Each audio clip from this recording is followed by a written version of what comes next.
Because here's what happens. People make emotional decisions on how they feel. They need to make decisions on accurate data. But it became to a point where I just couldn't do anymore. He's driving truck all week and managing on the weekends. I'm dispatching all day and doing maintenance in the evenings and weekends. And we just couldn't do it anymore. Is this resonating anyone? Yeah, and I don't know if anyone's ever felt that way in business before, but that's where we were. Okay, welcome to the Built to Lead podcast, where we try and share with you tactical business advice and strategies to grow your business and your leadership. This is me, Jory Evans, and Tyler Wall. Hello. We are going to talk today about duplication, growing your business, and getting out of the job and getting into the ownership chair of your business. I'm excited. I just have a plug about the podcast. I have some friends that own businesses, and they have a lot of issues in their business. And so I've had long conversations with them. And I'm not a business owner. And I own a business, but I don't really do anything with it. It's like an off the side of the desk business. Anyway, I had long conversations with them, and everything they're talking about, we are answering with this podcast. I mean, you're answering it. I'm just kind of like asking questions, but because I'm involved in the podcast, I'm learning a lot, and I'm actually giving them advice and saying, okay, here's some advice. Now go listen to the podcast where you're going to get the real good advice and not my like hacked, secondhand information. This is a little more polished and direct with what they're looking for. Yeah. So this topic is one that is really, I think, really important, because a lot of business owners I talk to, and I do talk to a lot of business owners, the struggles that they have, the frustrations that they're up against, and the things that often they just don't know how to overcome. This is what we're going to talk about today.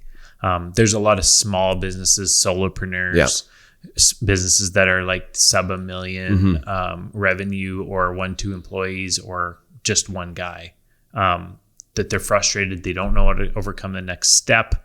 And they're just, they have the work, they're busy, things are going well for them as an individual, but that just leads them into working 12-hour days and 14-hour days and 16-hour days and then Saturdays. And they just keep pushing and pushing, but they don't know how to get out of that rhythm. How do I know I can hire another person? How do I know that it's going to be enough? I'm afraid to move ahead. But I know things are going good, and I know this could be more, but I don't know what to do. Yeah.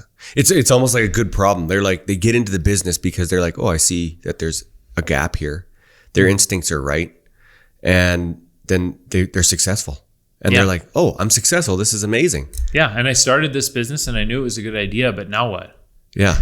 And then they get too busy, and then they're working all these hours. The problem compounds, because the busier that they are, the less time they have to think about it or work. Like, they're just exhausted and doing the operations. And technically, as a technician, they're excellent at what they do. But when it gets into the minutia of the actual business, they get lost, and they don't know what steps they need to take to move out of where they are. Right. Yeah. And so that's why I want to get into it.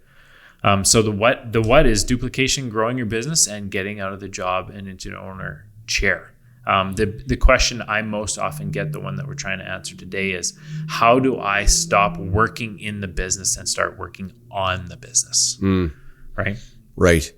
So do you find that there's a time where a business owner is actually okay not growing the business, and they're actually just like, oh no, I don't really care to grow the business, I just want a paycheck? Sometimes people have moved into that because they just want the freedom of controlling their own schedules. And sometimes they make a little more money doing it for themselves. But if they're really good at it, they kind of get pushed into a scenario most often where they're doing more and they have more because they want to serve their customers. Yeah. The business is the customer base that you have. And as the base gets bigger, if you are really good at what you do, it's going to push you to grow, because more people are going to want more, and they're going to want more, and they're going to want more. And there's ways to keep it small if you want to. If you want to just be you can do it. But the reality is you never get the freedom that comes with the true freedom that comes with owning your own business. Right. Where the business, which is why it's a machine. It's supposed to make you money when you're not working. Yeah. Which is, I think that's the reason why a lot of people start a business, because they're like, I want freedom. I want more money. I want more freedom. Yeah. What's true freedom though? Like if you become a slave to your customer and to you, like you are your own boss, but now you are a slave driver to yourself, you haven't really gained in the end. The statistic, and I think I've already quoted on this podcast, is that 96% of businesses fail in the first 10 years. I think 80% fail, or 75 or 80% fail in the first 5 years. And the reason for that is that this overarching pressure that keeps coming on the business owners, they go out on their own, they do really good, they start making a little money and things are going good, but then more comes and they take on more and they take on more and they take on more. And then the year end comes and then they need to do their books and then they got to do that as well. And then they got to meet with their accountant and they got to do this. And then there's some sort of red tape from the government. Oh, I don't have this certification that I need. So now I'm going to have to go register for this. And I didn't know I had to do that too. So then they have to take and more and more and more comes on until it becomes overwhelming. And either they just work harder and harder and harder and harder until they grind themselves into the ground, or else they quit because I never wanted this. Oh, yeah. That's a very common experience of a business owner is that they get in and they get doing and technically they're very good at what they do, but when the business side of it starts to become overwhelming and too much and the pressure becomes too much, they don't know how to manage, organize, and delegate those things out so that they can keep stepping it up into the next levels that it needs to go. Right. Which kind of comes to like what we're talking about, like duplication. Like duplicating. How do you duplicate yourself? How do you buy your own time back? Yeah. How do you continue to scale your business in a way that doesn't just crush you because it's more and more and more and more and more. Yeah. Right. Yeah. Well, exactly. And that seems like it's very important for you to grow your business, is to actually be able to create a clone, not so much a clone of yourself, but somebody who can take a lot of those tasks on. Right. Yeah. Well, and then there's a whole nother level of breaking this down, which I don't really want to get into, but just basically it's like, how do you do the jobs that you want to do and not the jobs that you don't want to do? And how do you do the jobs that you're good at rather than the ones you're not good at, and then hire people to do the jobs that you're not good at or that you don't want to do? But find people who actually love to do the things you don't want to do and create that yin and yang kind of scenario where you're weak or where the things that just aren't your specialty or your passion come into play. And there are many, many things like that in your business that you're going to have to deal with.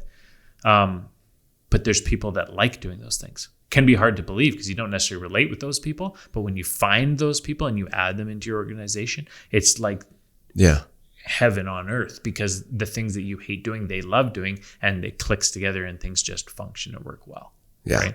Yeah. And so that is a big part of that, is hiring the right people. So I guess we got to get into, how do we do it? What do we do to duplicate and to move our business? How do we go from when I started $1 to $2 million in revenue to now surpassing over 50 million between our three organizations, right? How does that step up one step at a time? Because that doesn't just happen overnight, right?